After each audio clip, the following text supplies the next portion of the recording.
신기하게 쳐다보시는 거예요. 이렇게 쫙 쳐다보시더라고요. 그러면서 목사님 제가 교회는 다니고요. 그리고 제가 그 중국의 어떤 교회도 뭐 개척한다 그래갖고 교회를 세울 수 있도록 제가 하긴 했는데요. 되게 그래도 저를 보면서 그래도 좀 힘들 것 같아요 말씀을 하시더라고요. 그래서 제 마음속에 이거 어떡하지 그러는데 갑자기 그때 제 마음속에 들었던 생각이 그래도 한마디 듣고선 하는 게 아니라 그래도 좀 필요성에 대해서 이야기를 해야 되겠다라고 이야기하면서 한 5분 정도 이야기를 나눴어요. 한 10분 정도 이야기를 했는데 제가 잠깐 이야기를 하자 그분이 저한테 이렇게 말씀하시더라고요. 그런데 목사님 저희가요 교회가 그 식당이 여기 말고 인계동에도 한 군데가 더 있어요 그렇게 말씀을 하시더라고요. 그래갖고 인계동을 사용하라라고 말씀하시나 보다 그렇게 생각하고 그럼 저희가 인계동 가서 예배 드려야 되나요 그렇게 말씀드렸더니만 그분이 아니요 여기하고 인계동이 있는데 둘 중에 아무데나 선택하시면 돼요 그래갖고 제가 그냥 그 흥덕에서 바로 예배 드렸습니다. 왜냐하면 그 흥덕에 가까워야지 이제 고속도로 타고 오시는 우리 분들이 계셔갖고 거기서 예배 드려야 된다 그래갖고 흥덕에서 예배 드리겠다고 그 주소부터 예배를 드리기 시작했습니다. 그게 바로 이곳입니다. 그래갖고 여기서 예배 드리기 시작해갖고 한 2개월 정도 예배 드리다가 또 우리 오른쪽에 있는 우리 1층 있잖아요. 거기로다 또 가게 됐습니다. 겨울이 돼갖고 난방을 하기도 좀 약간 애매하더라고요. 제가 이게 빌려서 하다 보니까 그래서 좀 추워져갖고 장소를 알아보다가 광교를 마음속에 주시는 생각이 있어갖고 와서 이렇게 알아봤었는데 처음엔 저기 에듀프라자라고 저희 마주보고 있는 그곳에 가서 장소를 계약을 했었는데 문제가 무엇이냐면 그 계약금까지 다 내고 일주일이 지났습니다. 그리고 인테리어를 하기로 약속이 다 돼 있었는데 갑자기 부동산에서 전화가 온 거예요. 목사님 거기 안 된대요 교회.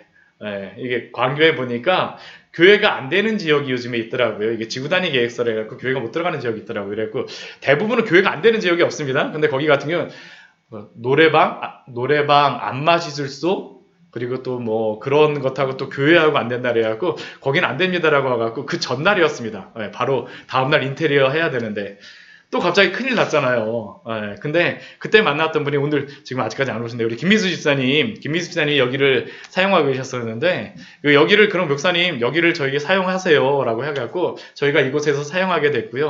김미수 집사님 저희 교회에 나오시게 되고 1호 교인입니다. 1호 교인 김미수 집사님이 그래서 1호 교인이었었고 제가 그때 이 광교에 개척한다 그랬을 때 되게 부담이었었던 게 무엇이냐면 광교에 개척하게 되면 이 부자 동네 개척하면 저를 굉장히 좋아하시는 목사님들이세요. 부자 동네 개척은 하는 게 아닙니다. 목사님 저한테 그 말씀을 해주시는 거예요. 항상. 왜냐하면 부자 동네 가서 교회를 개척하게 되면요 성도님들이 개척교회 안 나오세요. 근데 제가 김미수님 만나자마자 하나님 여기 주셨구나 하고선 와갖고 예배드리기 시작했습니다. 근데 여러분들 여기 보셔서 알겠지만 우리 첫 번째 우리 예배드리셨던 분하고 우리 지금 여기 예배드리시는 분하고 한번 보세요. 우리 비슷한 분 계세요? 거의 없습니다. 지금 하나님께서 이게 처음에 같이 개척하게 하셨던 분들은 또 뭐 다른데 또 가시게도 되고 지금 선교지로 다 가신 분들 계세요. 선교사님도 같이 하셨었는데 이렇게 가시게 되고 우리 새로운 우리 성도님들 제가 기도했던 게 지역에서 나왔으면 좋겠다는 그 기도 제목들이 있었거든요. 그런데 우리 광교에 개척을 하자 우리 정말 은혜 가운데 다 오셨습니다. 여기 오신 분들 다 은혜 가운데 오신 분들입니다. 여러분들 스스로 한번 생각해 보세요. 왜 오셨는지 아시나요 여기? 대부분 잘 몰라요. 그냥 오셨어요. 그냥 하나님의 은혜 가운데 저희들 이곳에 모이게 하여 주셨고요. 교회를 이루게 하여 주신 줄 믿습니다. 그리고 또한 우리 2층에 우리 예배드리게 되어졌는데요. 이 공간도 저희 또 부동산 사장님 통해 갖고 이 공간을 또 얻게 되고 또 여기 저희 책꽂이라든가 여기 커튼이라든가 이런 블라인드 같은 것들도 그냥 있던 거 그냥 쓰고요. 저희 강단 너무 아름답죠? 이 강단도 어떻게 된 거냐면 저희가 전에 사용하던 그러한 의자가 있습니다. 원래 두 번째 저희 예배 드리는 곳에 보면 의자가 저희들 좀 틀려졌어요. 그렇죠? 근데 그 의자를 저희가 개척하면서 저도 어떤 목사님한테 받았었는데 근데 저희가 의자 이렇게 올라오면서 새로 의자를 구비하게 되면서 개척교회 또 목사님한테 드렸으면 좋겠다라는 생각이 있어갖고 제가 어디 사이트 개척교회 하는 그런 사이트들이 있거든요. 그래서 거기 올렸더니만 원주에 있는 목사님이 연락을 주셨어요. 저한테 전화를 주셨어요. 그래서 그 목사님한테 제가 의자를 드렸는데 그 목사님이 저한테 말씀하시더라고요. 목사님 나중에 인테리어 하시게 되면 저한테 꼭 연락 주세요.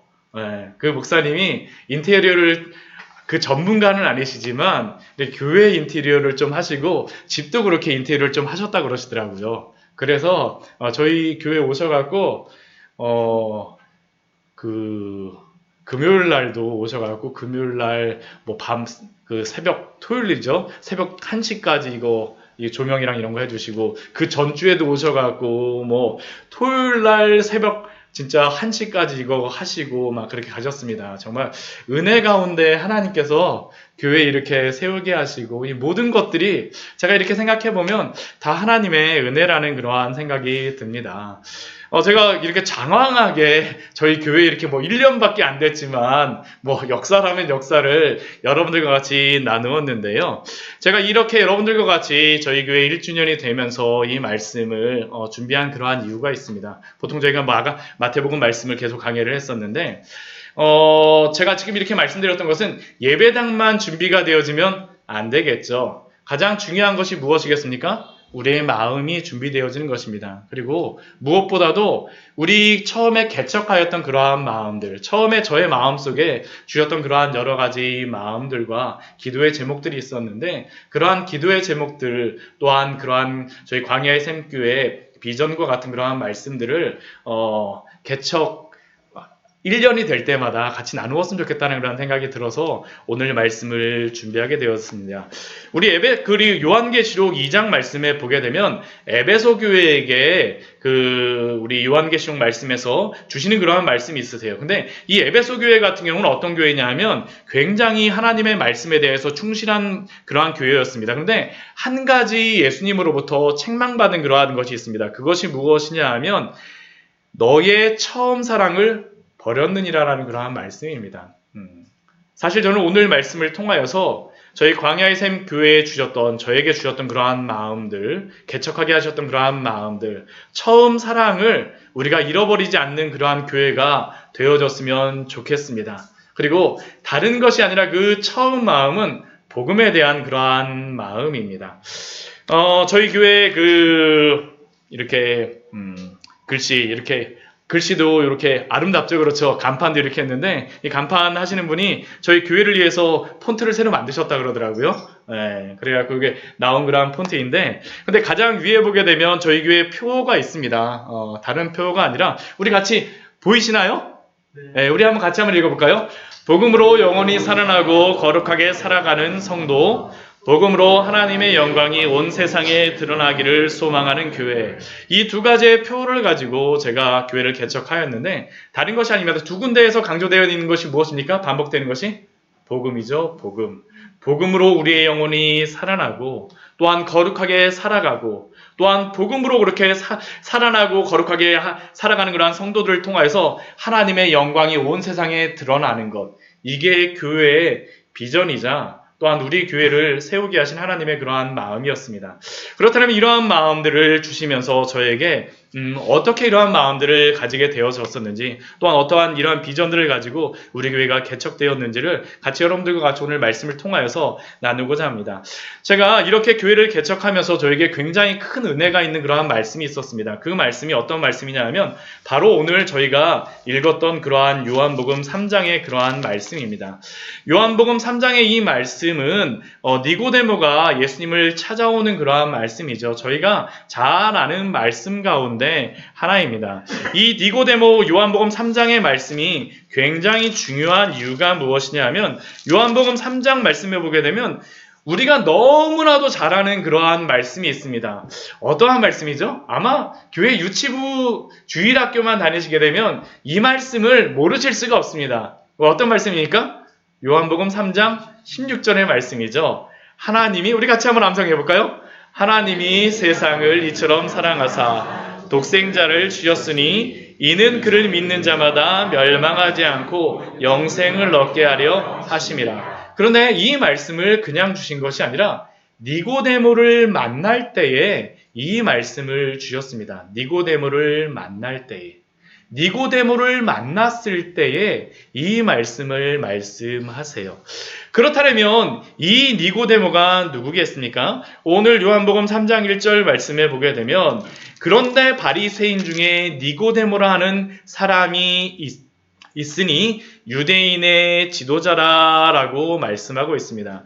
우리는 보통 바리새인 하게 되면 성경을 읽어보면서 이 바리새인은 뭔가 신앙에 문제가 있는 사람이야 그런 생각을 많이 가지지 않습니까? 그렇죠? 이 바리새인 하게 되면 예수님에 대하여서 책망도 많이 받고 또 예수님을 가장 비난하고 예수님을 십자가에 못 박기까지 이렇게 예수님을 그렇게 따라다니고 비판하였던 그 사람들이 중심적인 사람들이 누구냐 하면 바로 이 바리새인입니다. 근데 이 바리새인 중에 바리새인 출신의 사람 이 니고데모가 예수님께 찾아왔습니다.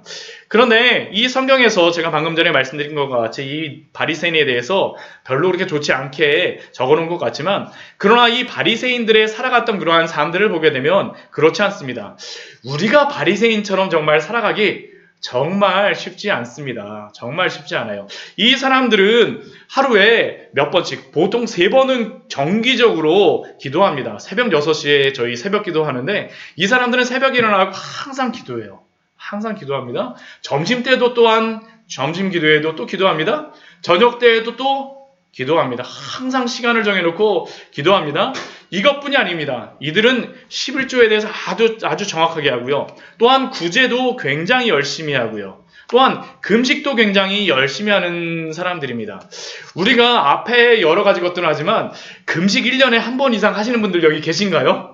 쉽지 않습니다. 그렇죠? 이 사람들이 얼마나 열심을 가진 그러한 사람들인지 저희가 진짜 함부로 얘기 못합니다. 지금도 이스라엘에 가보게 되면 바리새인이라고는 할 수 없지만 그러나 이 종교인들이 있습니다. 이 바리새파의 그러한 어떠한 율법적인 그러한 어떠한 그 율법의 그러한 말씀을 따르고자 하는 그러한 종교인들이 있는데요. 그 사람들의 그러한 모습을 보게 되면 어떠냐면 이스라엘에 가면 되게 재미있는 게 뭐냐면 종교인들이 여러 나라에서 종교인들이 와 있습니다. 여러 나라에서 종교인들이 와 있는데요. 근데 러시아에서 온 그러한 종교인들은 제가 보면 어떻게 저렇게 다니지라는 그런 생각이 드는 게 그 러시아 같은 경우는 어떠한 나라입니까? 굉장히 추운 나라죠. 추운 나라죠. 근데 이 추운 나라에서 온 그러한 종교인들이 이 안식일날 회당으로 예배를 드리러 갑니다. 근데 회당에 예배 드리러 갈 때 평소에도 그랬습니다. 평소에도 그런데 머리에 뭘 쓰는지 아세요? 까만색 털모자를 씁니다. 진짜 털모자를 써요. 우리 러시아 나오는 그러한 것들 옛날에 털모자 있잖아요. 이거 딱 쓰고요. 여기 위에다 까만 코트를 딱 입습니다. 하얀 코트도 있기도 해요. 이런 까만 코트 같은 거 입고 그 안에 뭐 입었냐면 정장 양복을 입었습니다. 넥타이까지 해요. 한겨울에만 입는 게 아닙니다. 한여름에도 있습니다. 한여름에도 입어요. 제가 그래갖고 그 사람들을 보면서 정말 이 사람들이 더위를 안 타는 사람들인가 보다 그렇게 생각을 했어요. 근데 같이 종교인들 옆에 같이 트램이라 그래갖고 기차 같은 거에 있어요. 거기 같이 옆에 타갖고 봤는데 보니까 옆에서 땀을 삐질 진짜 흘리고 있는 거예요. 그 모습을 보면서 얼마나 불쌍한 마음이 들든지 얼마나 더울까. 그런데도 저 사람이 저렇게 하는구나.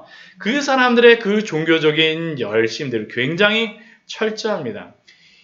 2000년 전에 이 니고데모라고 하는 이 바리새인들은 이스라엘 사람들의 굉장히 존경받던 신앙인들이었습니다. 굉장히 존경받았어요.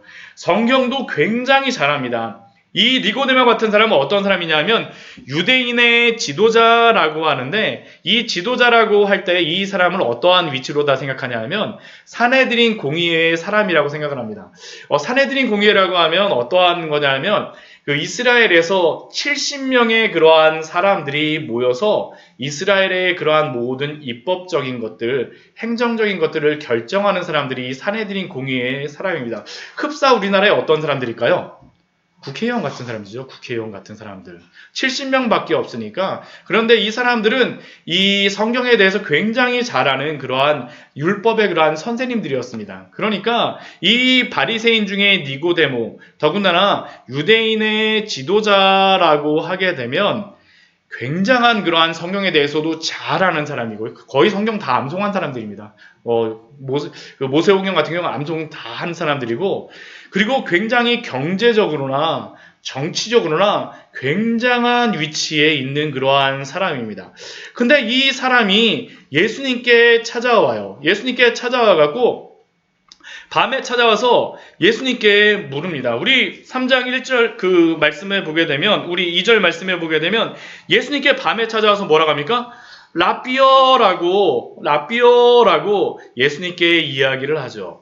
예수님께 랍비라고 하는 것은 굉장한 의미가 있습니다. 굉장한 존경을 받는 이 사람, 이스라엘의 최고의 선생이자 존경을 받는 사람이 이제 30세밖에 안 된 그러한 예수님께 와서 랍비여, 선생님이여 하면서 존경의 마음으로 이렇게 이야기한다는 것은 굉장한 그러한 마음을 가지고 예수님께 찾아온 것입니다.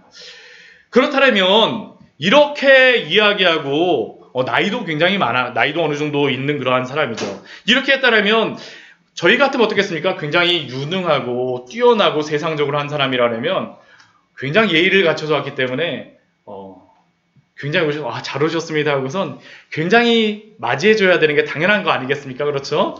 버선발로 다 진짜 찾아가고 잘 오셨어요 하면서 예수님의 이름으로 환영합니다 하고 진짜 맞아줘야 하는데 예수님은 그렇게 말씀하지 않으세요. 우리 3절 말씀 보게 되면 예수님께서 우리 뭐라고 말씀하십니까? 우리 3절 말씀 우리 같이 한번 읽어볼까요? 예수께서 대답하여 이르시되 진실로 진실로 내게 이르노니 사람이 거듭나지 아니하면 하나님의 나라를 볼 수 없느니라. 여기서 진실로라는 그러한 의미는 뭐냐면 아멘입니다. 아멘. 참으로 당신의 말이 맞습니다. 정말로라고 예수님이 강조하면서 말씀하세요. 아멘. 정말로 내가 내게 이르노니 사람이 거듭나지 아니하면 하나님의 나라를 볼 수 없느니라.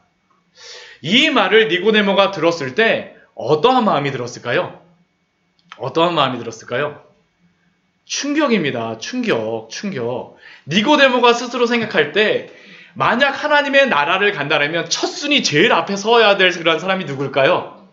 나라고 생각했을 것입니다. 왜냐하면 하나님의 말씀에 대해서 굉장한 선생이고 또한 아브라함의 자손이고요. 더군다나 바리새인이고 사내들인의 공의의 사람이고 존경받는 사람이고 내가 가장 앞에 있어야 되는데 예수님이 뭐라고 말씀하세요? 정말로 사람이 거듭나지 않으면 천국의 하나님 나라에 들어가는 것이 아니라 뭐라는 거예요? 볼 수도 없다라고 말씀하세요. 볼 수도 없어요. 볼 수도 없습니다. 볼 수도 없느니라. 충격이었겠죠. 그러자 이 니고데모가 예수님의 이 말을 듣고 나서 예수님께 질문합니다. 우리 그 뒤에 말씀에 우리 4절 말씀에 우리 그렇게 질문하죠. 우리 같이 한번 읽어볼까요? 니고데모의 질문에 대해서. 니고데모가 이르되 사람이 늙으면 어떻게 날 수 있사옵나이까? 두 번째 모타가에 들어갔다가 날 수 있사옵나이까? 제가 어렸을 때 이 거듭난다라는 의미가 무엇인지 정확히 잘 몰랐었어요. 진짜 거듭난다는 의미가 교회에서 맨날 거듭나야 됩니다라는 그러한 이야기를 들었었는데 거듭나야 된다는 그 의미가 무엇인지 몰랐었습니다. 근데 거듭나야 된다는 그 의미가 무엇이냐면 다시 태어난다라는 것입니다. 근데 이게 원어적인 의미로다 보게 되면 다시 태어난다라고 하는 이 의미가 위로부터 난다라는 의미가 있습니다. 위로부터 난다. 그리고 이게 위로부터라는 의미도 있고 다시라는 의미도 있어요.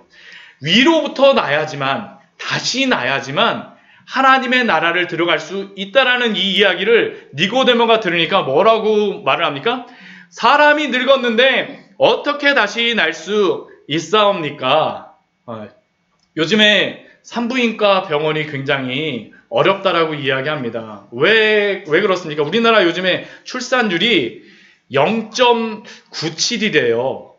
우리 결혼한 한 가정에 대하여서 한 명도 거의 낳지 않는다라는 겁니다. 근데 다시 태어나면 산부인과가 어떻게 될까요? 다시 태어나는 일이 있다면 산부인과가 어떻게 될까요? 산부인과가 2배의 그러한 축복이 일어나게 되겠죠. 그런데 이러한 일이 있을 수 있습니까? 없습니다. 그러니까 니고데모가 이야기하는 거죠.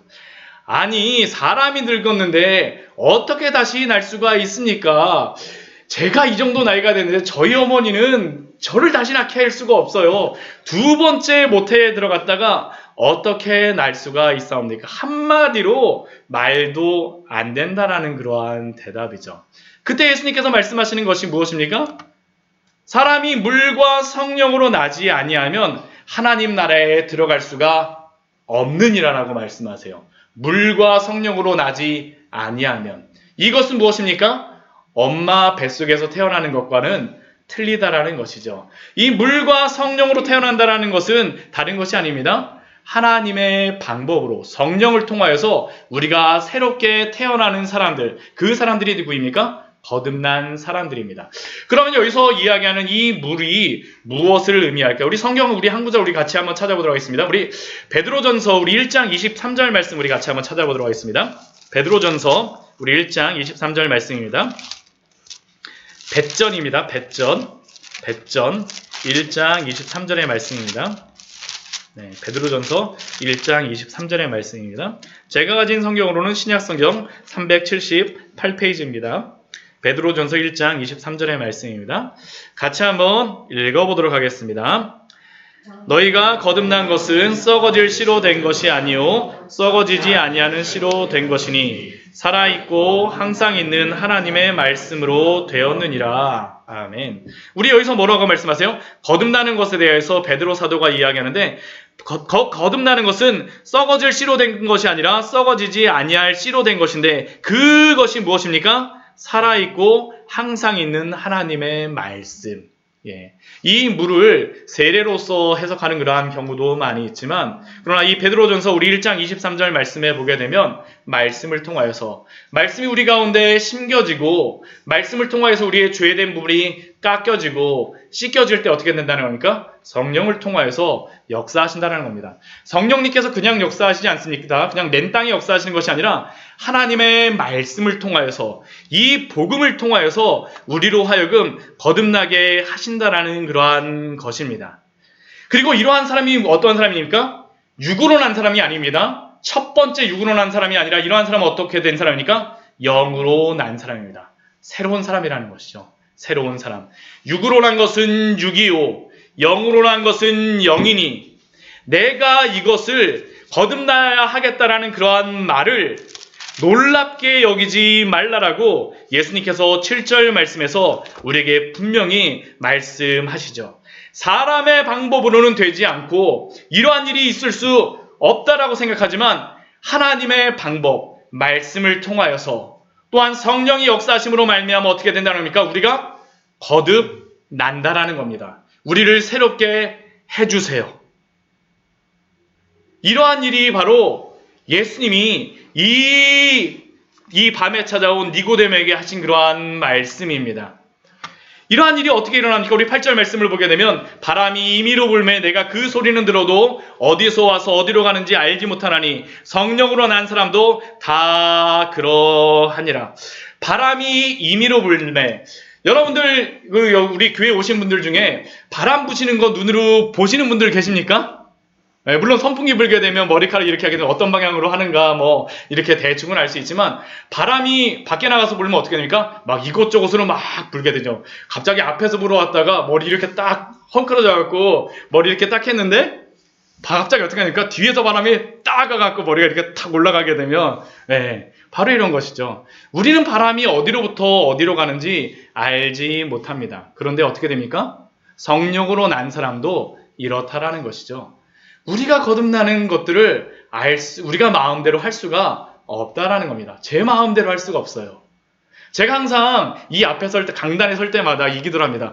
제가 전하는 말씀이 전해질 때마다 하늘에서 정말로 사도행전의 그런 말씀과 같이 정말로 성령이 임하셔서 변화되어지는 그런 역사가 있게 하여 주시옵소서. 제가 주일학교도 하고 중고등부도 하였을 때 그 여름 성경학교하고 정말로 성경학교 할 때마다 앞에 선생님들하고 한 2주씩 막 기도할 때도 있습니다. 막 밤에나 하고 기도하고 막 그러면서 요번 여름 성경학교를 통해서 요번 수련을 통해서 변화시켜 주시옵소서 막 기도하고선 가는데 하나님이 은혜 주셔갖고 정말 아이들 변화되는 경우도 있습니다. 그러나 많은 아이들이 처음서부터 끝까지 저를 순수한 눈빛으로 그냥 보다가 가는 아이들이 굉장히 많습니다. 정말 순수한 눈빛으로 보다 가요. 목사님이 도대체 왜 저러실까 하면서 저를 이렇게 쳐다보면서 가는 그런 경우를 많이 보게 되는데, 사람이 마음대로 되지가 않습니다. 왜 그렇습니까? 성령님께서 역사하셔야 되기 때문입니다.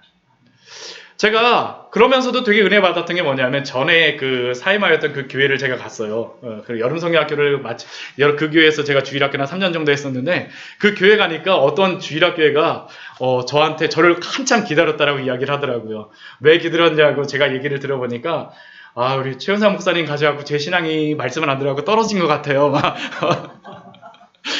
제가 뭐 설교를 잘해서 뭐 그렇다라는 게 아니라, 성령님께서, 저는 정말 그때도 그 아이도 순수한 눈빛으로 저를 계속 쳐다봤었거든요. 근데 성령님께서 말씀을 통해서 역사하셨구나라는 게 제가 그 이야기를 듣고 나서 깨닫게 되어진 것이었습니다. 성령님께서 말씀을 통해서 역사하시는 것이죠.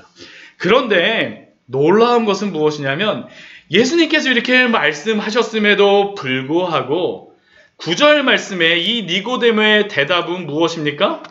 우리 같이 한번 9절 말씀 한번 읽어볼까요? 니고데모가 대답하여 이르되 어찌 그러한 일이 있을 수 있나이까? 제가 이 말씀을 보면서 참 은혜를 받습니다. 왜 은혜를 받을까요? 예수님이 말씀을 전해도 변하지 않는 사람이 있구나. 그러면서 제가 은혜를 받아요. 제가 은혜를 받습니다. 예수님이 전해도 니고데모도 그렇구나. 아무리 최고의 지성이라 할지라도, 이 시대의 최고의 지성입니다. 니고데모는 최고의 똑똑한 사람이에요. 이 시대의 최고의 지성이자 최고의 성경학자임에도 불구하고, 더군다나 가르치시는 분이 누구입니까? 예수님임에도 불구하고 이 예수님의 말씀에 대해서 불가능하더라고 니고데모는 외칠 수밖에 없죠. 결국 서울대를 나오고 똑똑한 사람이라 할지라도, 아무리 외국에 유학을 다녀왔다 할지라도 성령님이 역사하시지 않으면 예수님을 믿을 수가 없다라는 그러한 사실입니다. 이 말씀은 우리가 잘 아는 그러한 말씀이죠. 오늘 뭐 처음 들으신 분도 계시겠지만 이 말씀은 우리가 많이 들었던 그러한 말씀입니다. 근데 이 말씀이 저에게 더 깊이 다가왔던 그러한 때가 있습니다. 그때가 언제냐면 이스라엘을 갔을 때입니다. 작년에 제가 1년 동안 이스라엘을 가 있었었는데, 그 이스라엘을 그러한 가 있는 동안 있었던 여러 가지 사건들이 있었습니다. 요 앞에 보게 되면 저희 주보에 지지난주까지만 해도 항상 앞에다 해놨던 건데, 이 주보를 받게 되면 어떤 분들이 저한테 물어보세요. 목사님, 황혼역의 그러한 호수가 너무나도 아름다워요. 그렇게 말씀하시는 분이 있는데, 황혼 아닙니다. 일출입니다. 일출. 오해하시는 분들 계실까봐 제가 말씀드립니다. 황혼이 아니고 일출이었습니다. 이게 어디냐 하면 갈릴리입니다. 갈릴리 타부가예요. 타부가가 어디냐 하면 예수님이 그 베드로에게 내가 나를 사랑하느냐라고 질문하셨던 그 장소가 바로 여기입니다. 여기에 보게 되면 베드로 수익권 교회라는 그러한 교회가 여기에 서 있습니다. 굉장히 아름다운 교회가 그렇게 서 있는데, 근데 제가 여기를 갔던 이유가 있습니다. 왜 갔었냐 하면, 예수님이 나에게 내가 나를 사랑하느냐 그 말씀을 보면서 제가 묵상하기 위해서 이곳을 갔어요. 그리고 정말 이때와 같은 그런 상황을 정말로 느껴보고 싶다는 생각이 들어가지고 가면서 어떤 기도를 했었냐면, 해가 뜰 때 태양이 뜨는 모습을 보면서 이 말씀을 묵상해야 되겠다 생각을 했었는데, 그때가 언제냐면 우기였습니다. 근데 2주 동안 제가 있었는데요, 제가 여기서 한 8일 정도 9일 정도를 제가 잤어요. 근데 해 뜨는 걸 제가 한 번도 못 봤습니다. 첫날 그 날씨가 좋다고 했었는데 딱 해 뜨는 때 어떠냐면, 여기 해 뜨는 부분 있잖아요. 여기에 구름이 쫙 껴있는 거예요. 내가 내일 또 와서 자야 되겠구나. 그래갖고 여기 와서 또 잤습니다. 근데 그 다음날 어떻게 했을까요? 비가 내리는 겁니다. 이렇게 정말 날씨가 계속 흐리고 비 오거나 이게 계속 반복이 되는 거예요. 마지막 날 제가 이제 더 이상은 이 갈릴리가 이제 위쪽에 있는데, 이스라엘 위쪽에 있는데, 여기 말고 이제 남부 쪽으로 다 제가 가려고 생각을 해갖고 남부 쪽으로 다 가기 마지막 날, 오늘 못 보면 이제 가야 되겠구나. 하나님, 그냥 오늘 그냥 사진 찍고 갈게요. 그런데 제가 아침에 가고 딱 봤는데 바로 찍었던 사진이 바로 이겁니다. 해가 굉장히 떠오르고 있었고요. 여기에 보면 또 누가 있습니까? 보이시나요? 네, 어부가 있어요.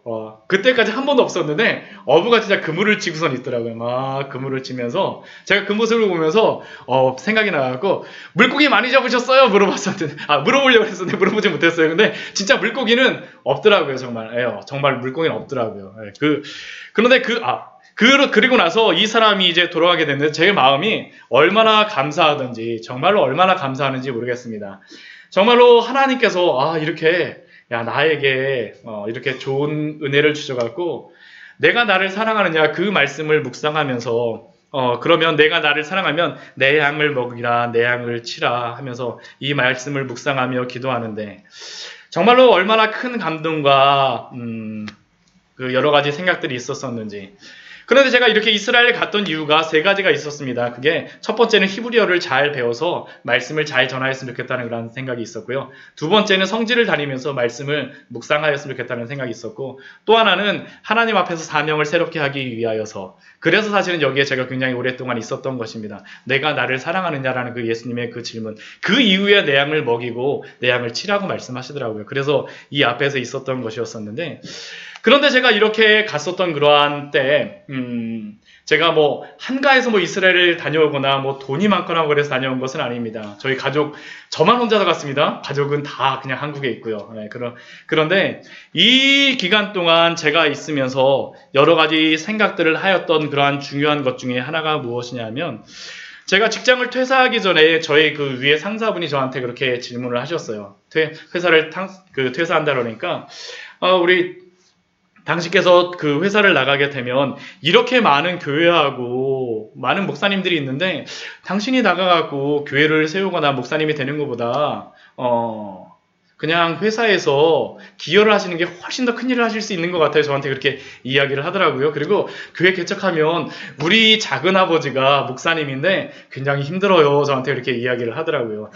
그러면서 왜 그렇게 나가서 교회를 개척하고 목사가 되려고 합니까? 라고 저한테 이야기를 하면서 또 그렇게 이야기했던 것이 또 하나가 무엇이냐 하면 그 교회를 개척하게 되면 어려우니까 그 교회 개척한 교회가 다른 교회들보다 무엇인가 더 나은 게 있어야 될 텐데 당신은 무엇을 통해서 더 나은 것을 하겠습니까? 라고 저한테 질문을 하더라고요. 그분 같은 경우에는 예수님을 믿는 분이 아니었습니다. 그러다 보니까 어떻게 보면 큰 교회를 이룰 수 있느냐라는 그러한 질문을 저한테 했던 것이었었죠. 무슨 차별화 포인트? 그게 사실은 그분의 그러한 질문이었습니다. 회사에서도 우리가 사실 그러한 질문을 굉장히 많이 하잖아요. 근데 제가 그 뒤에 시간이 쭉 흘러가면서 근데 제가 그 이야기가 가끔씩 생각이 나요. 가끔씩 생각이 났었는데 근데 제가 그 생각을 하면서 어떤 생각이 들었었냐 하면 제가 그것을 왜 교회를 세우고 왜 목사가 되어야 되느냐라는 그러한 질문에 대해서 제가 저 스스로에게 질문할 때 무엇을 해야 되겠다라는 것에 대해서는 굉장히 저의 마음속에 계획이 굉장히 많았습니다. 이것도 하고요. 저것도 하고요. 하나님, 제가 교회를 개척하면 이런 교회를 만들고 이것도 하고 저것도 하고 막 제가 대학교 3학년 때 이 소명을 받았거든요. 그러니까 제가 10년이 지나서 이게 그 신학교를 가려고 했더니까 얼마나 하고 싶은 게 많았겠습니까? 막 목록이 굉장히 많아요. 그랬었는데 이 생각들을 하는 중에 어떤 마음을 하나님께서 주셨냐면 그런데 무엇을 하는 게 중요한 게 아니라 왜 너는 교회를 개척을 하고 목회자가 되어야 되니? 라고 저한테 질문을 하시더라고요. 무엇에 대해서는 제가 여러 가지 것들을 많이 생각했었지만 왜? 근본적인 것들이 왜에 대한 것은 제가 좀 빈약하다는 그런 생각이 들었습니다. 왜? 그러면서 제가 신학교를 다니면서 이 질문을 저 스스로에게 계속하면서 제가 가졌던 그러한 그 결론은 복음이다라는 그러한 생각을 가졌었습니다. 그러면서 제가 이 요한복음 말씀을 이스라엘 가서 또다시 묵상하고 그러고 있는 중에 여러 가지 것들 이러한 상황들도 있으면서 제가 이스라엘에서 가졌던 그런 세 가지 질문이 있었는데요. 어느 날 어떤 목사님들하고 같이 이야기를 하면서 그 목사님들하고 또한 여러 집사님들하고 이야기를 하면서 이러한 질문을 했었어요, 제가. 만약 사도 바울이 지금 2000년 전 그 사도 바울이 전하였던 그 복음을 이스라엘에 와서 전한다면 이스라엘 사람들이 받아들일 수 있을까요? 제가 그 질문을 한번 해봤었습니다. 그분들에게. 그리고 저에게도 질문을 했었어요. 근데 그분들 생각은 쉽지 않을 것이다 라는 그러한 생각들이 있었어요. 왜냐하면 제가 생각해도 그렇더라고요. 지금 이스라엘 같은 경우 여러분들 보게 되면 요즘에 그 뉴스 같은 경우에 보면 어떠한 것들이 나옵니까? 막 팔레스타인 사람들하고 사람들하고 또 지금 뭐 가자 지구에서 막 여러 가지 소요도 일어나고 막 죽음도 발생하고 막 그런 것들 이야기 듣잖아요. 그렇죠? 그리고 그 팔레스타인 사람들만 이렇게 죽임을 당하는 것들이 아닙니다. 이스라엘 사람들도 죽임을 당해요. 그래갖고 이스라엘 이렇게 거리를 다니다 보면 이렇게 보도블록에 이름이 적혀 있는 데가 있어요. 그 이름이 적혀 있는 데가 무엇인지 아십니까? 거기서 죽은 사람의 이름이 거기에 적혀 있는 겁니다. 근데 이 이스라엘 사람들에게는 이 유대교라고 하는 것들, 제가 왜 이 말씀을 드리냐 하면 이 복음을 받아들인다는 것은 어떤 의미하고 똑같냐 하면 자신들이 믿고 있는, 자신들이 가지고 있는 유대교를 버린다라는 것과 동일한 의미입니다. 그런데 이 이스라엘 사람들의 마음속에 가지고 있는 그러한 생각들이 뭐냐면 2차 세계대전을 거치면서 이스라엘 국가가 세워진 이유가 있습니다. 무엇 때문에 세워지냐 하면 홀로코스트의 그러한 일들을 겪잖아요. 600만 명이 가스실에서 죽게 되어진 그러한 일들이 있잖아요. 그러고 나니까 이 사람들은, 이전에는 이 사람들은 어떤 생각을 가졌었냐면 그냥 유대인들끼리 이렇게 한 지역을 이루어가, 개토를 이루어갖고 이곳에서 잘 지내면 된다라고 생각했었는데 이것만 가지고는 우리가 안전할 수 없구나라는 그러한 생각들을 가졌어요. 그러다 보니까 이 사람들이 가진 게 무엇이냐면 나라를 세워야 되겠다. 그래서 어디다 세웠습니까? 지금 이스라엘 땅에다 나라를 세우게 되어졌죠. 여러 가지 사건들이 있는데, 근데 이 나라를 세우면서 이들이 나라를 세우게 된 중심 원리가 무엇이었을까요? 나라를 세우겠다는 그러한 것일까요? 물론 그것도 있지만 가장 핵심이 되는 건 무엇이냐면 유대교에 대한 그러한 것입니다. 그러다 보니까 이 유대교를 버린다라는 것은 또 다른 의미가 무엇이냐면 우리가 나라를 버린다라는 것과 동일해요. 그러다 보니까 이 사람들이 이 복음을 받아들인다라는 것이 쉬운 문제가 아닙니다. 2000년 전에 예수님이 니고데모에게 거듭남에 대하여서, 복음에 대하여서 말씀하셨지만, 그러나 지금 다시 와서 사람이 바뀌고 2000년의 시간이 바뀌었지만 다시 복음을 전한다라고 해서 이스라엘 사람들이 쉽게 받아들일 수 있을까? 쉽지가 않다라는 것입니다. 사도 바울 뿐만이 아닙니다. 예수님이 전하셔도 그 복음을 전한다면 현재 이스라엘 사람들이 받아들일 것인가? 쉽지가 않습니다. 근데 제가 이 질문 앞에서 제가 가졌던 그러한 또 다른 질문이 무엇이었었냐 하면 바로 이 질문이었습니다. 그렇다면 지금 예수님이 전하였던 그 복음, 예수님이 가르쳐 주셔서 사도가 전하였던 그 복음을 한국에 와서 전한다라고 하면 한국 사람들이 그 복음을 쉽게 받아들일 수가 있을까? 사실은 이 질문이었습니다.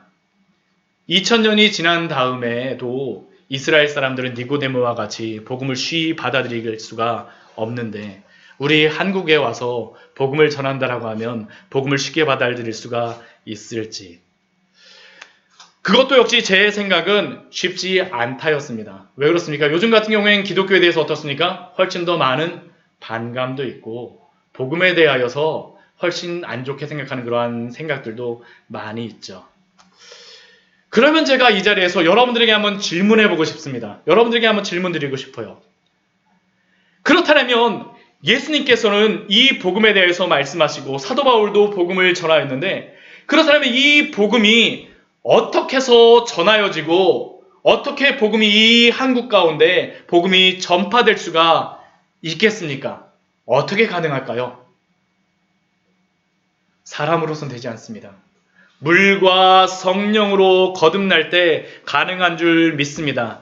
사람의 방법으로는 안 되지만 하나님께서 물과 성령으로 통하여서 그 변화시켜 줄 때 거듭나게 되어집니다. 우리 오늘 우리 요한복음 아까 3장 16절의 말씀, 이 니고데모가 이러한 일이 절대 있을 수가 없습니다라는 그러한 니고데모를 향하여서 예수님이 결론적으로 하셨던 그러한 말씀이 바로 요한복음 3장 16절 말씀입니다. 우리 다시 한번 읽어보도록 하겠습니다. 하나님이 세상을 이처럼 사랑하사 독생자를 주셨으니 이는 그를 믿는 자마다 멸망하지 않고 영생을 얻게 하려 하심이라. 하나님이 세상을 이처럼 사랑하사 독생자를 주셨으니, 세상은 하나님을 알지 못하고 하나님을 미워하며 하나님을 대적하며 하나님을 알려고 하지 않지만, 하나님은 세상을 이처럼 사랑하셔서 독생자를 주셨습니다.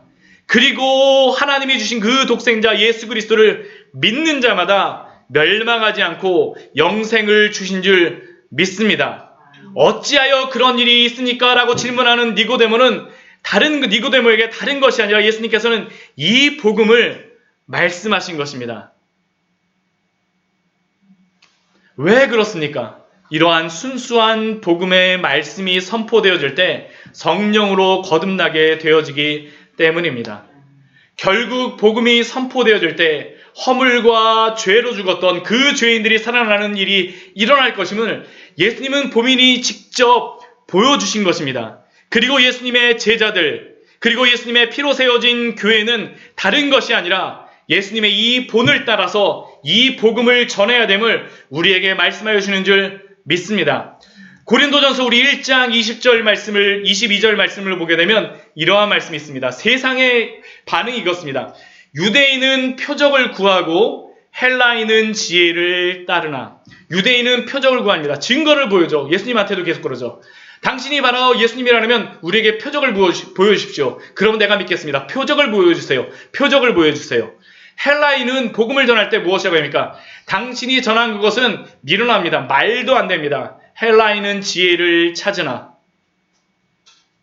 니고데모도 그랬죠. 어찌하여 그런 일이 있을 수 있습니까? 그런데 이것이 가능하게 되어지는 일이 무엇입니까? 우리 고린도전서 우리 1장 23절과 24절 말씀 보게 되면 이렇게 말씀합니다. 우리 앞에 있는데요. 우리 같이 한번 읽어보도록 하겠습니다. 우리는 십자가에 못 박힌 그리스도를 전하니 유대인에게는 거리끼는 것이요 이방인에게는 미련한 것이로되 오직 부르심을 받은 자들에게는 유대인이나 헬라인이나 그리스도는 하나님의 능력이요 하나님의 지혜니라. 십자가에 못 박힌 그리스도 그 복음을 전할 때 유대인은 그것이 표적이 아니라고 생각해서 거리끼는 것이고 이방인에게는 헬라인에게는 미련한 것이라고 보여지고 한국인들 어떻습니까? 무관심하게 여겨질지 모르지만 그러나 그 복음을 어떻습니까? 오직 부르심을 받은 자들에게는 유대인이나 헬라인이나 한국인이나 그리고 또한 이 자리에 앉아있는 우리 모두에게도 그리스도의 그 복음은 하나님의 능력이요 하나님의 지혜가 되는 줄 믿습니다. 이것이 바로 복음의 능력이죠. 이것으로 변화가 되어집니다. 한번 생각해 보십시오. 우리가 교회를 그냥 나왔나요? 아닙니다. 복음으로 변화되어진 사람만, 예수 그리스도를 만난 사람만 오직 예수님을 믿을 수가 있습니다. 오직 예수 그리스도를 만나고 이 성령으로 인해서 변화되어지게 된 그러한 사람들. 그런데 제가 이것을 이스라엘에서 깨닫게 되어지니까 제가 한 가지를 알게 되었습니다. 이전에는 제가 이것도 준비하고 저것도 준비하고 무엇도 해야 되겠다고 생각했었는데 이제는 다른 것들이 필요하지 않아요. 무엇만 하면 될까요? 복음을 잘 전해야 되겠구나라는 생각을 하나님께서 주셨어요. 그러니까 제 마음이 얼마나 홀가분해지는지 모르겠습니다. 제가 예전에는 히브리어를 정말 많이 알고 성경의 지식을 정말 많이 알아갖고 지적으로 막 사람들에게 전하여서 이 사람들을 변화시켜야 되겠다. 아니더라고요. 복음으로 변화시켜줍니다. 제 능력이 아니더라고요. 오직 복음의 능력만이. 제가 무슨 기적을 보여주고 막 병자가 벌떡벌떡 일어난다고요? 아니요. 복음으로 변화되어진 그러한 사람만이 오직 그 복음 안에서 머무는 줄 믿습니다. 그리고 우리 교회는 다른 것에 힘쓰지 않습니다. 이 복음 안에서 이 복음을 전함으로 광야의 샘교회가 세워지기를 소원합니다. 저는 여러분들도 이 복음 안에 거하기를 축원합니다. 복음 안에 있어야지만 평안할 수 있습니다. 교회에서 다른 것, 밥을 맛있게 먹고 우리 교회 예배당이 이렇게 아름답지만 이게 마음을 편안하게 하지 않습니다. 예수 그리스도를 만난 사람만이 그 마음에 참된 평안과 그 기쁨을 가지고 살아갈 수가 있습니다. 만약 이것이 없다라면 위선자죠. 우리가 그리스도 안에 있는 이 복음 안에서 살아가신 우리 귀한 성도님들 되시기를 축원합니다. 우리 교회에 그러한 우리 앞에 우리 광야의 샘교회 하는데요. 요 앞에 있는 게 이게 광야입니다. 이스라엘 광야예요. 여기가 어디냐면 제가 전에 한번 말씀드렸었는데 아사셀 염소를 이렇게 절벽에다 떨어뜨리는 것이 전승상의 이곳이라고 이야기하더라고요. 여기 사진에서 그냥 이렇게 되어 있지만 낭떠러지입니다. 낭떠러지 이렇게 여기다 떨구는 그러한 곳이에요. 여기가 바로 유대 광야입니다. 유대 광야. 근데 여기에 비가 오면 어떻게 되는지 아십니까? 이렇게 됩니다. 이렇게 돼요. 이전에는 이런 모습이었었는데 비가 내리면 이렇게 변합니다. 광야가 죽어있는 땅이 아니더라고요. 광야의 샘교회 다른 게 아닙니다. 광야와 같은 우리의 인생이지만 그리스도의 복음이 들어갈 때, 예수 그리스도의 그 생수가 흐를 때, 성령께서 우리를 거듭나게 하여 주시고 그 안에 살게 하여 주실 때 우리의 영혼은 꽃밭과 같은 그러한 인생을 살 수 있는 줄 믿습니다. 이 안에 있어야 됩니다. 그리스도의 그 생수를 날마다 먹으시고 마시고 날마다 그리스도의 그 말씀을 드시는 우리 귀한 성도님들, 이 광야의 샘교회에서, 이 광야 속에서 다른 것이 아니라 그 복음으로 인해서 충만한 은혜가 있는 우리 귀한 성도님들 되시기를 축원합니다. 같이 기도하도록 하겠습니다. 우리 같이 기도할 때에요, 우리